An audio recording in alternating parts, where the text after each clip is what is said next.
I'll put you back in, Jonathan. So I can hear you now. Oh, can you? Okay. So we've just got the 2-minute scroll around.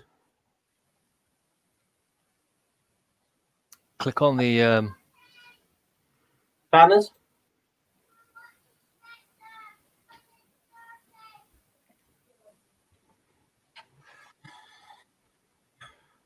We've got a whole 12 people watching.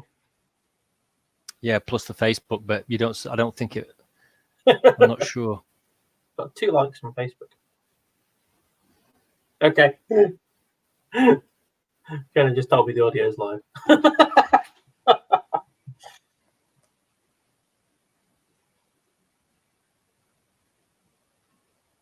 Right.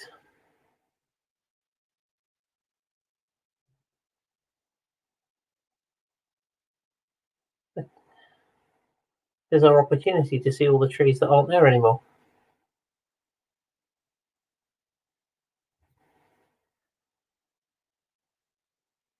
And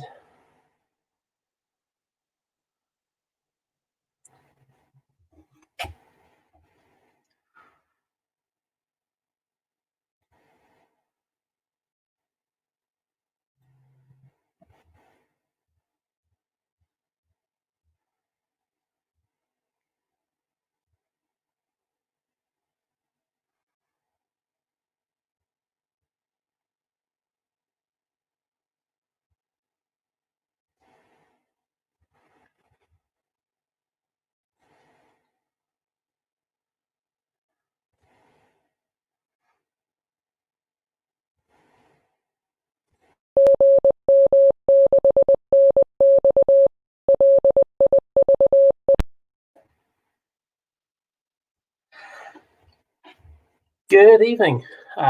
Thank you so much for tuning in. My name is Kit, MM0KTL. Doing a talk this evening for GM6NX, Stirling and District Amateur Radio Society, on radio location, which I put there where said what. This is not something I'm going to lay any claim to be some sort of, leading expert in. You'll be very, very pleased to learn. It involves a colossal amount of mathematics, and we're going to look at virtually none of it. So, without further ado, I will move on. The actual process of radio determination, which is the more sort of full name of it, is establishing the source and the characteristics of a radio frequency emitter. By that, we are including things such as high frequency radio, VHF, UHF radio, but we're also talking about much more powerful emitters such as radar, and that can be different sorts. It can be search radar, it can be targeting radar. Indeed, it can be things like the missile homing radar. It's also the process of gathering telemetry intelligence. Telemetry intelligence would be where you have tests, for example, being done, and instead of a weapons payload, they would frequently put in a transmitter that may well send information back that is intended to be of use for the developers and the developing organization. Obviously, generally speaking, that will be encrypted. However, if you either manage to break the code or pay for somebody to give you the keys or whatever, you end up with it's no good buying the key or stealing the key if you haven't recorded the thing in the first place. It is a passive act by the hunter in the sense that this is a receive only basic. Well, that simplifies things a little bit, but you are listening to other people's broadcasts. As a general rule, you are not transmitting. That's not 100% accurate all the time, because for reasons that we'll move into later on. Sometimes you simply need to be doing something. And the techniques vary from very simple to very, very complicated. So this is, some of you may recognize them. That's the Ofcom, that's Kenny Wallace, and he's the spectrum investigator or whatever for this part of Scotland. I believe the return, that's his boss as well, who's there. That was the last time we were out. I was out with them doing an investigation for interference on the Scottish Water UHF telemetry network. I can see, if you look carefully, if you see the gentleman with the white trousers there, by his right shoe, there is a black antenna on the wall, and as you can see, the pair of them are holding a 12-element Yagi. That 12-element Yagi was from my van and is resonant on the frequency that Scottish Water use. The log periodic was the one he came with, very broad bandwidth, but obviously not targeted on the interference and targeted on the spectrum in question. And they've got a spectrum analyzer, and as you can see, a rather natty unbranded little van, which they do have magnetic Ofcom signs for, which they showed me before peeling them back off and putting them back in the van. So there we go. The specialized antennas there, I mean, the log periodic is not a particularly specialized antenna, except for being broad spectrum. So obviously they only need potentially sort of that antenna to cover a huge swathe of UHF, VHF. So I will move on to slightly more specialist antennas. The Adcock antenna, as you can see from the picture on the screen there, that is for equidistant, vertically polarized antennas, and it's used extensively. They were developed by Frank Adcock in the 1920s, and it has been used extensively ever since, right up until today. It is pretty much the sort of go-to antenna for especially for base station or fixed operation, though interestingly I'll show you a photograph later. We'll go a little bit into the theory now. I will, this is interesting. All right, why is it saying loading? Okay, bear with me.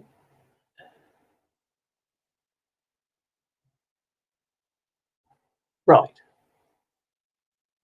Okay.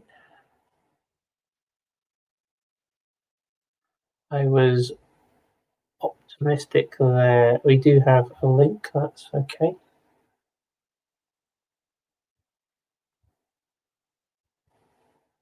Okay, well, apparently well, there you go. You've just been saved from what little maths there was. So I had a I had a screen there showing the way the two antennas are linked.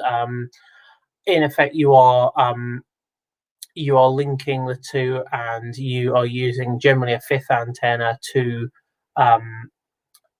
counteract, because you would end up with an X shape. And in effect, you would be, from the central point, you would find it very difficult to say with any level of certainty, was the signal coming from the northeast or was it coming from the southwest? And it would be a diagonal line. They discovered that just before World War II there, so in the interwar years, that once a cathode ray tube was found, I mean, the history of the Adcock antenna and the development of it primarily focused around searching for lightning strikes and looking for ways of, and that was the sort of basis of it, and then it developed into this ability to use it for radio DF. The CRT screen would give you a line across, but by using a fifth sensing antenna, vertically polarized again, vertical polarization cuts out all of the messing around that the horizontal polarization brings in. So as that comes into, by just purely looking in the vertical, you're cutting out all of the interference from the other plane. The fifth sensing antenna helped null out the wrong phase of arrival. So you ended up with a spot and a point. And of course, as soon as you've got a spot and a point, you effectively have a bearing. If you have multiple stations, you then have several bearings. And that's the beginning of the key to these things. Those of you who have been around GM6 and X for a while, my last talk back, must be 3 years ago now, was around number stations, what are called one-way voice links by the intelligence community. And the two amateur guys there found the Yosemite Sound Station using a shielded loop antenna, which is exactly the same sort of antenna as was used by HFDF, what was lovingly called Huff Duff, to find U-boats. The interesting thing about the loop antenna in particular is it's actually, in a sense, what you're doing most of the time is turning it onto the point where it's an absolute null. So if something is broadcasting, you turn it until it cannot hear it at all, and then you turn it back off. And so you've got a kind of a cylinder that you are spinning. But when you turn it at 90 degrees to the signal, you will get that null point. Well, if you're 90 degrees to it, that gives you a bearing. So hopefully, all right. Moving on to TDOA, time difference of arrival. The general principle of TDOA is to use 3 or more receive locations with exceedingly accurate clocks to compare the exact time of arrival of a signal. Obviously, everyone tuned into this, I'm sure, understands fully that radio waves travel at the speed of light. That means you need to be talking in the billionths of a second range to have any real hope of doing this. But that ground accuracy there is of the order of 30 meters, depending, plus minus. Lots of things start to come into this. And as I say, there's maths. You can just keep digging and digging, and there will be more maths. But it's not unreasonable to expect a 30-meter accuracy from a TDOA system. Again, that's the Ofcom. So this is a prototype Ofcom system. As you can see, it's flight cased, and it has the ability to operate from their receiving points, the nearest one of which here is near Anstruther, where you have HF, VHF, etc., right up to the gigahertz band, and they can obviously interrogate this remotely from their main centre down in England. I think they've got, don't quote me, I think it's something like 27 monitoring stations. So they do have a fair number. And obviously, again, TDOA becomes a possibility if you know exactly where those stations are and you know exactly when a signal arrived. It becomes some mathematics, admittedly, but software does that for you and gives you a line where they cross. That I apologise in advance for the some of these bits and pieces I found from the likes of Ofcom documents and things, and they were not necessarily published with the intention of actually being read. They were sort of published with the intention of showing you the sort of thing. The interesting thing with this one is that software is made by Kinetic. You can just make out, which is what's become the non-civil service part of the Defence Scientific Technical Laboratory, which used to be DERA, Defence Evaluation Research Agency. So Kinetic is still doing their thing, and you can see various things there. You've got waterfalls and spread spectrum. You've got your spectrum graph down the left there. You've got your waterfall with the signals and signal strength and information recent activity.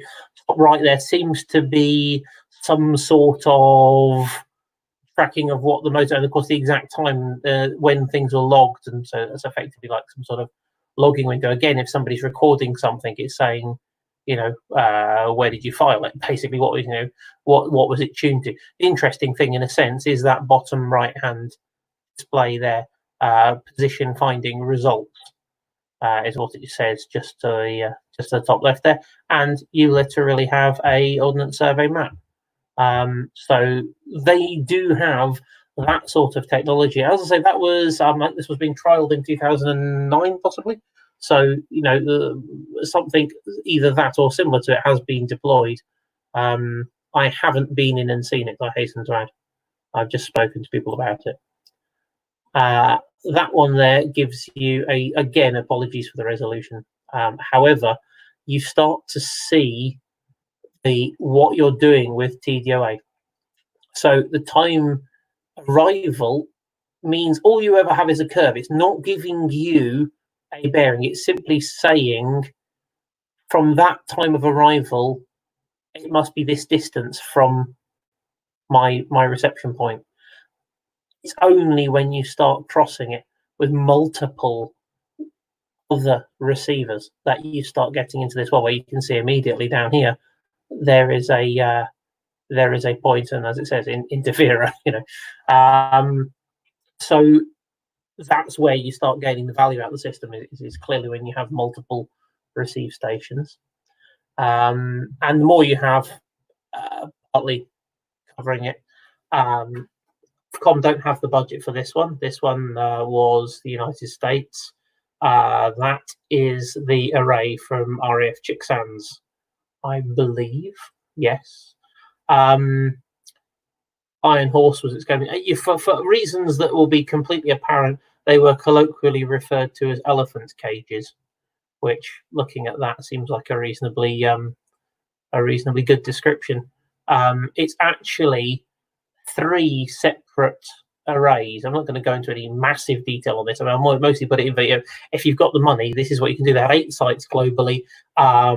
They were able to reasonably reliably and reasonably consistently geolocate HF signals based on this, from the bits and pieces I've read on it.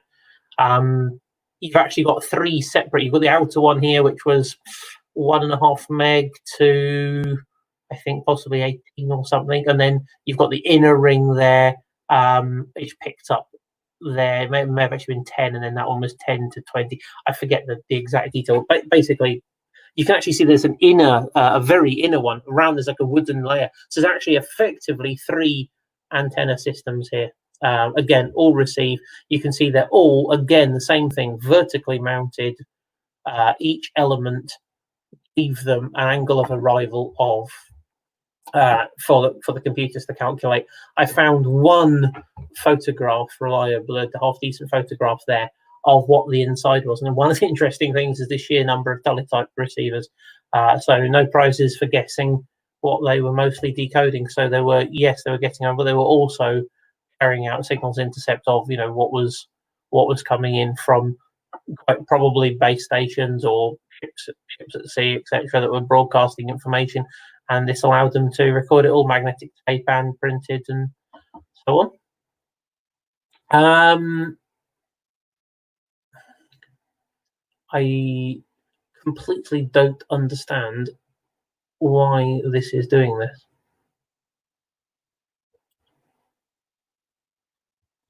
Okay. Sorry for the gremlins. Well, okay.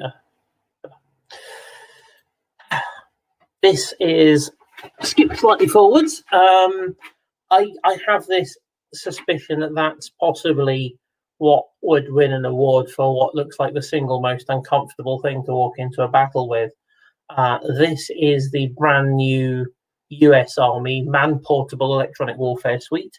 I personally think you really might as well just draw a big target on yourself. If you walk into battle wearing that, somebody's going to decide you're important, and that's probably going to be quite a short-lived process. However, that there, the screen on the right-hand side is, as you can see, you've got DF as an option for direction finding. You've got an ADCOC antenna. Nothing's changed. It's an ADCOC antenna. Obviously, more processing and bits and pieces going on in the device here. The device there is an Android tablet, basically.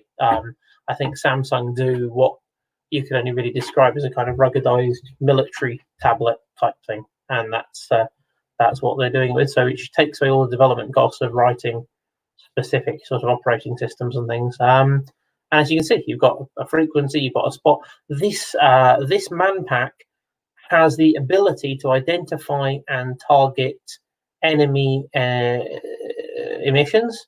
You can then start, actually from this man pack, you can start counteracting and negating from a warfighting perspective that, so effectively jamming. I believe it's about 100-watt transmitter in the backpack, and you know, it has a lot of, it's brand new. That's 2018 they started deploying that, so that is a very new system. It has the advantage, I have to admit, I mean, much as I'm being a little bit tongue-in-cheek about it, it has the advantage of the nearer you are to it, thanks to the laws of radio signal strength and this distance from square roots, etc. The nearer you are to the signal that needs to be jammed, the less power you're going to have to bring in to successfully jam it. So the fact it is a man pack and it is 100 watts will still make a lot of odds if you're only 5 kilometers from the target.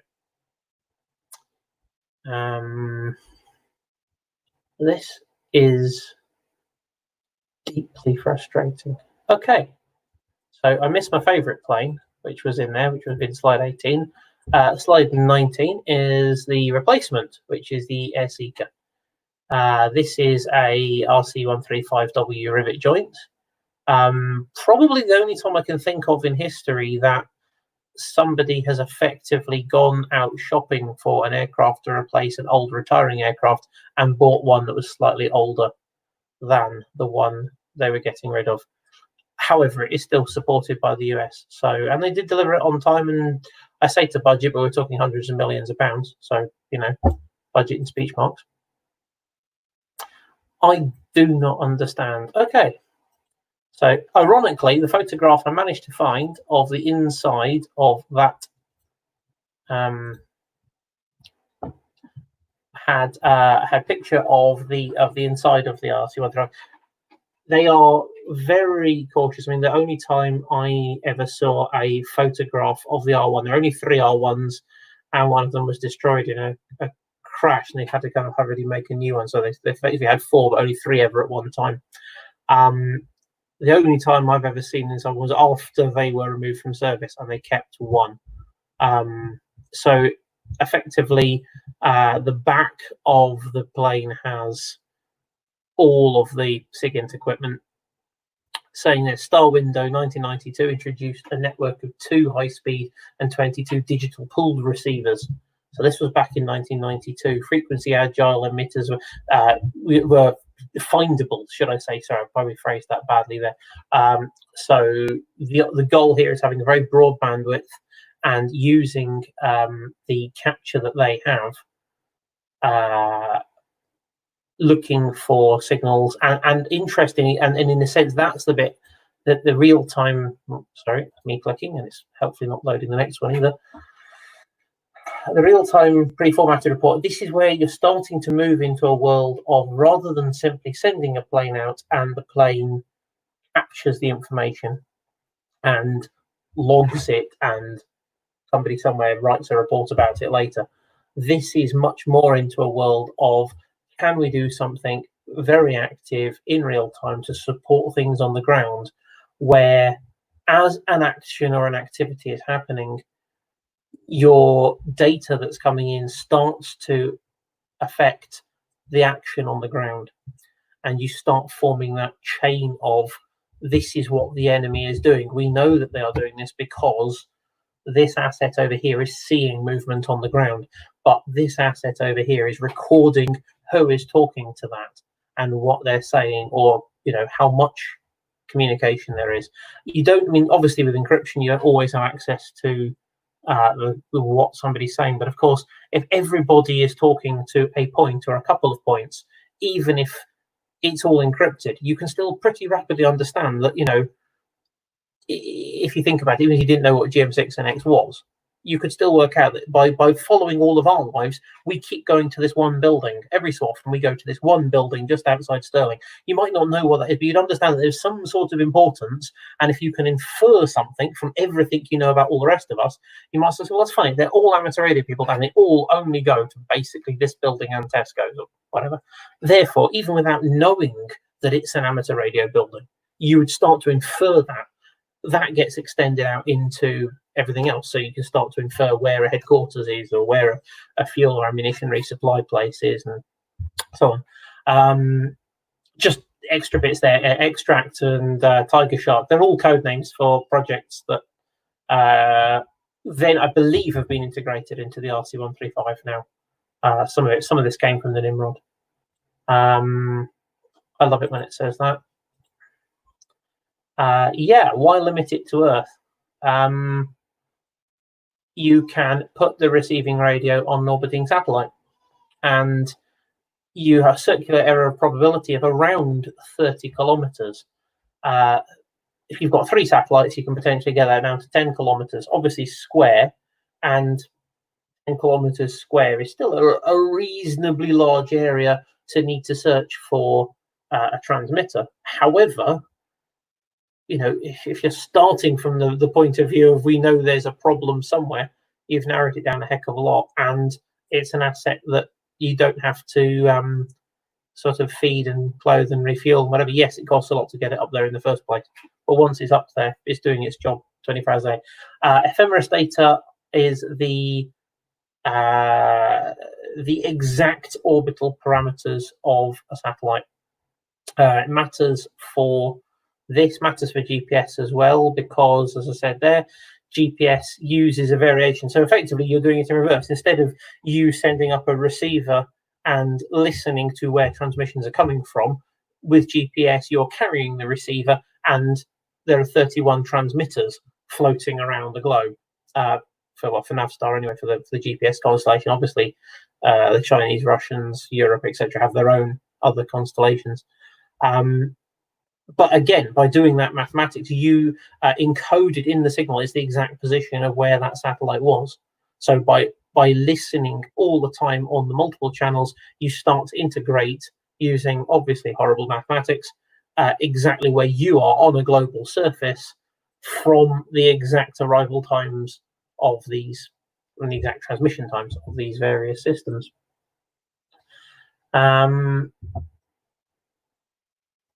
This is, well, there we go. As you can see, I had a few more bits and pieces in there. I can only apologize. We seem to have a technical gremlin. Intriguingly, you'd think it would be the complicated, awkward slides with sort of big pictures or something that it wouldn't load up. And in reality, even the one that says, thank you, are there any questions, turns out not to load. So not quite sure what technical gremlins hit me here, because it worked whenever I click through it. I really can just move to, are there any questions? I've got my...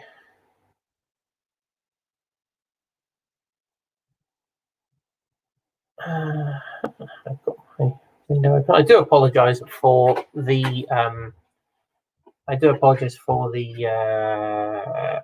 missing slides. There were a few more. I will try and find some way of attaching that if we can. It's not very reassuring when a slide simply says loading and then doesn't. Has Club ever been involved in tracking down illegal hams? I guess, when can I get my backpack?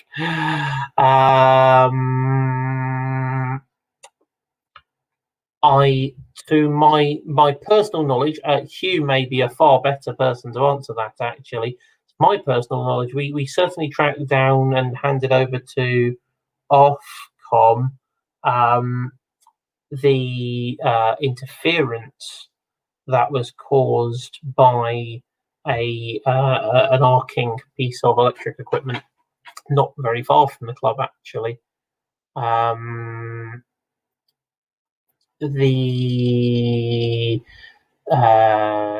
So I believe there have been bits and pieces. As I understand it, from what I've heard sort of on the grapevine, I think there are people that are able to, perhaps report back. And I think there are people that would be comparatively trusted. Certainly the likes of Willie and similar, as a repeater keeper and an experienced operator, is going to be somebody who, if he turns around and says, we are having problems with somebody in this sort of area, I would imagine would be taken pretty seriously. That one there was Nathan saying, does the Sentry interestingly was in the background. The E3D Sentry is the airborne early warning, again based on a 707 airframe, and it doesn't really, to my knowledge, and nobody I've ever spoken to has suggested it has any real signal intelligence capability. There is there's obviously bits and pieces they can use their radar. I mean, they've got an exceedingly powerful radar, which I believe was updated to do various things on right down to sort of almost ground level and indeed sea level. They can potentially see boats at sea. To my knowledge, no. As far as I am aware, there is no particular signals intelligence capability on the E3. However, the replacement for it, which they are very much talking about at the moment, wouldn't surprise me if there were little bits and pieces. As time goes on and things become smaller, it becomes easier comparatively to fit it, instead of it necessarily needing a specialized sort of plane in its entire right. And that's one of the things, frustratingly, one of the pictures I was going to show you was a system called the FC-101 Vampire, vehicle Army mobile positioning interferometry radio equipment, which was a FC-101 Land Rover, and it will have had probably late 70s to the mid 80s kind of time frame.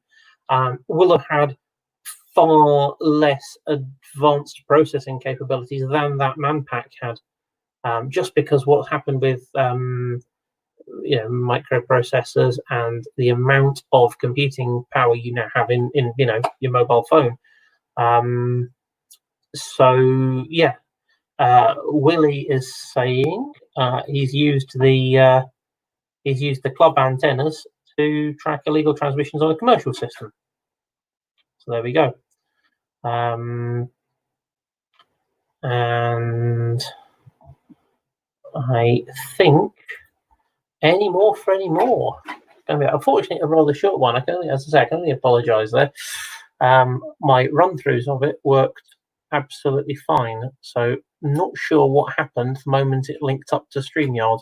Suddenly went very strange and seemed to broadcast about one screen in three. Bleed chapter Dorian Raplog. Slightly different, but having said that, we're comparatively lucky, I think, in as much as we are in comparatively rural environments with, I don't think people necessarily have, I don't know, obviously, oh gosh, that's a good question. I don't think they necessarily have the same thing. The mobile phone, I would argue, basically did a lot of the job of killing CB. Because ultimately, if it was just for having a chat to people, you could just pick up your phone and have a chat. And I know that obviously things are a little bit different in some ways, but basically that's what a lot of people were using things for. Why did they get rid of the Nimrod if it was so good? Usual politics and money. Not well. No, I mean there is a couple of bits and pieces. They theoretically weren't getting rid of it The theory was to replace it with MRA4, which was a re-engineered Nimrod with newer engines. Like absolutely everything, things have a life, and metal aircraft in particular. I mean, the Nimrod being based on the old Comet, and the Comet itself had a horrible start to its life, where we learnt about metal fatigue the hard way. There are the main problem, and the thing that really killed it, to be honest, in its existing guise as was the real terrifying job that had been done in the Falklands War, adding an air refueling capability. And unfortunately, one of the R1s exploded over Afghanistan after having it refueled. And yeah, you're right. I thought it was a fire hazard. Oh yeah, there was the safety case. I think the general feeling now is that the safety case was basically written around the aircraft has been flying safely for 30 years, therefore it is safe, which is kind of the similar logic they were using with the shuttle. Right? We've done this many launches, and it hasn't gone horribly wrong until it went horribly wrong. And it turned out, when they actually looked at the footage and realised how many times huge, great chunks of foam have been falling past it, you're in that sort of thing. Every time they were doing air refueling, there were leaks and bits and pieces, and to some extent, you were just rolling a dice.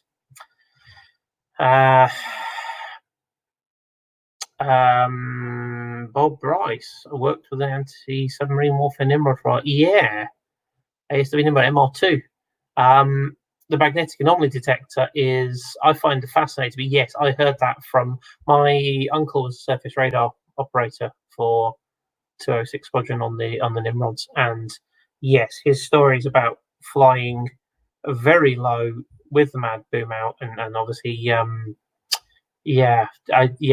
seasickness. If you people whose job was to fly on board a plane and have been selected for that ability and presumably tested to some extent, still were frequently sick, including the flight crew.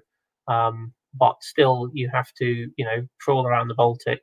Again, the magnetic anomaly detector out on the mad boom on the back, you got a fiberglass. For people who don't understand what that is, it's effectively a very sensitive magnetometer out on a fiberglass boom out the back of the aircraft.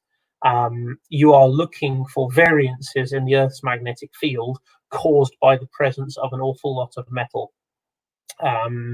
which could be a sunken World War II troop ship, or vessel, Liberty ship, whatever you call them, or it could be a Russian submarine or whatever. Obviously, if it moves about, that's a pretty big clue that it's not a wreck. But again, like we have with radio power, you've got a similar thing there. The fall off, I believe, would be the square root of the distance from the target or whatever. So you've got a pretty big incentive to sit virtually on top of the sea, which will be horribly choppy and uncomfortable. And as you say, calibrating it, flying sine waves in the sky to calibrate, because you're looking, the Earth's magnetic field is not consistently perfect and even, so you've got to calibrate it. It was Nathan there said about not being able to get out of the sea. They also had the problem they couldn't get out of the sea. So again, they built a military vehicle for the job of doing what they did. And I would imagine crew comfort. It did, I believe, it had a little. I think it did have a galley.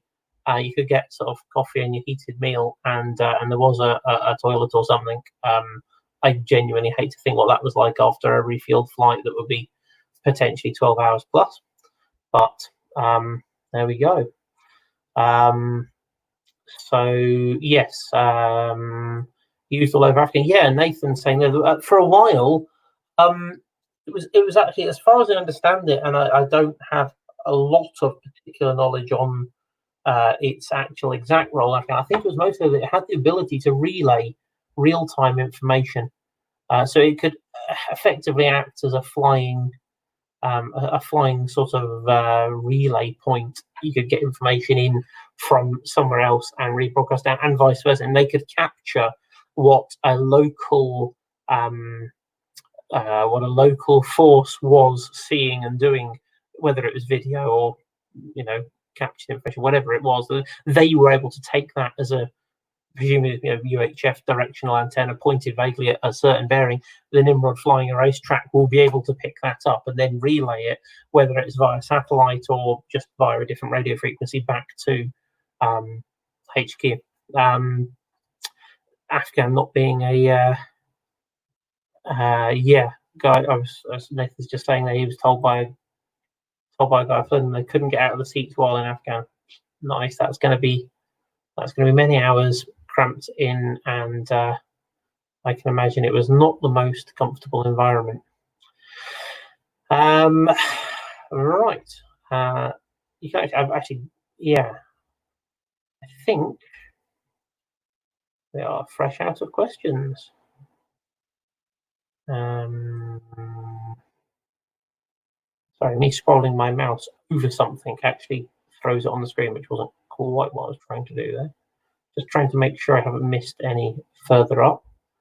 I do hope so. One of the things that I did have a slide on, and we are putting together, is a fox hunt on the 19th of July, Sunday the 19th of July.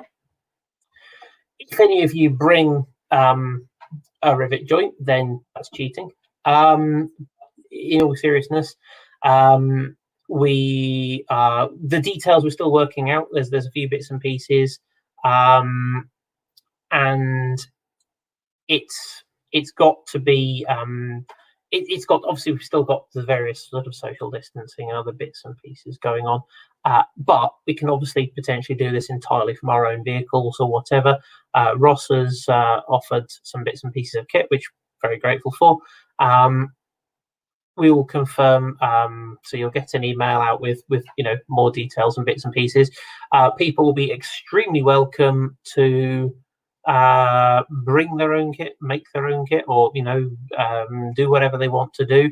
The suggestion I had was we would do something within 5 kilometers of Stirling Castle. I wasn't going to use 5 kilometers of NX 6NX because a whole chunk of that's the River Forth, and there's not many ways across, and it just gets awkward. Whereas if we move it to a 5 kilometer circle of Stirling Castle, you've immediately got a much more sort of friendly playing area, and we can take it from there. So as I say, there will be a further update for people. I would love to. I'll be taking part, and I think Jen and Tabitha will be with me. And if others wish to join in, then extremely welcome to. We'll have some fun, play radio, and get out with you. Thank you very much, Jim and Nathan, for your kind comments. I do apologise for the the missing slides. However, it's Fiona's updating from my own account in the chat there. She's saying miles. Sorry, I said kilometers and I meant miles. Yes, that would make more sense. I was thinking I'd said that wrong. 5 miles around Stirling, which, from Stirling Castle, a 5 mile circle in the first instance gives us a reasonable search area without it getting too out of hand, and we can go from there. If it turns out to be too small, we can make it 10 miles or whatever, not a problem. So there we go.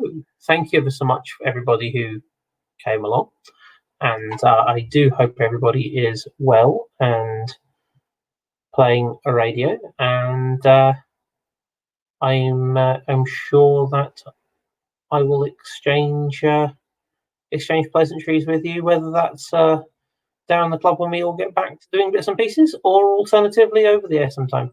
So I wish you all a 7-3, enjoy, and until the next time, take care of yourselves. Ta-ra now.